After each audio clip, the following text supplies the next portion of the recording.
स्वागत है आप सबका अपना चैनल MS गिल इंफोटेनमेंट में। आज हम आपको गुरु नानक देव जी और मूला की साखी सुनाएंगे।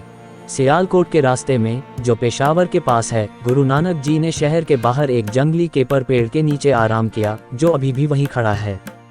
आप शहर की सुख सुविधाओं की बजाय जंगल को क्यों पसंद करते हैं? मर्दाना ने पूछा। ऐसी जगह कोई आराम नहीं है जहाँ कोई सच्चाई नहीं है, गुरुजी ने उत्तर दिया। शहर की हवा झूठ से भरी है, कोई भी इसमें सुरक्षित रूप से सांस नहीं ले सकता। मालिक, मुझे भूख लगी है, मर्दाना ने कहा, और आपके विपरीत मैं सिर्फ हवा पर नहीं रह सकता।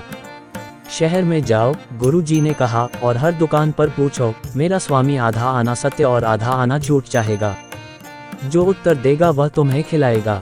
मर्दाना बहुत खुश हुआ, शहर में गया और हर दुकान पर रुका। कुछ लोगों ने सोचा कि वह पागल है, दूसरों ने उसका मजाक उड़ाया। हालांकि कुछ दुकान पर मालिक, मूला ने उत्तर दिया, अपने मालिक से कहो कि जीवन झूठ है और मृत्यु सच है। मर्दाना को खाना खिलाने के बाद उसने उस आदमी के पास ले जाने को कहा जिसने ऐसी चीजें मांगी थीं।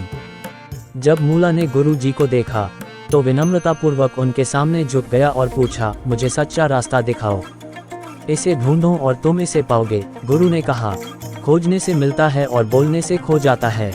मूला गुरु नानक जी से बहुत प्रभावित हुआ और कई दिनों तक उनका पीछा करता रहा, यहाँ तक कि काबुल तक भी, जब तक कि गुरु ने उसे अपने घर और परिवार के पास वापस जाने के लिए नहीं कहा। मैं त्यागी बनना चाहता हूँ, मूला ने कहा। मैं संसार त्यागना चाहता हूँ और एक पवित्र व्यक्ति बनना चाहता हूँ। अपने कर्तव्य से विमुख होकर हम संत नहीं बनते, गुरुजी ने कहा, लेकिन हम अपने दैनिक जीवन में अपनी जिम्मेदारियों को कैसे संभालते हैं? तो फिर ऐसा क्यों है कि लोग भगवान की तलाश में अपना घर छोड़ देते हैं? उसने पूछा। ऐसे लोग हैं जो वास्तव में सत्य की तलाश करते हैं, और या ऐसे लोग हैं जो केवल अपनी जिम्मेदारियों से बचना चाहते हैं, गुरुजी ने कहा। लेकिन मैं जो रास्ता दिखाने आया हूँ वह है दैनिक दुनिया में भगवान की सेवा में रहना, उनका नाम अपने होठों पर और अपने दिमाग में रखना। बाहरी वस्तुओं का त्याग आंतरिक धार्मिकता नहीं लाता। शब्द तब तक निरर्थक हैं जब तक उन्हें कार्य रूप में परिणत नहीं किया जाता। तब गुरु नानक देव जी ने उन्हें जप जी दोहराया और मूला गृहस्थ जीवन जीने के लिए घर लौट आए। गुरु नानक जी और मर्दाना को बाद में सियालकोट जाने का अवसर मिला और गुरु ने अपने शिष्य को देखने की इच्छा जताई।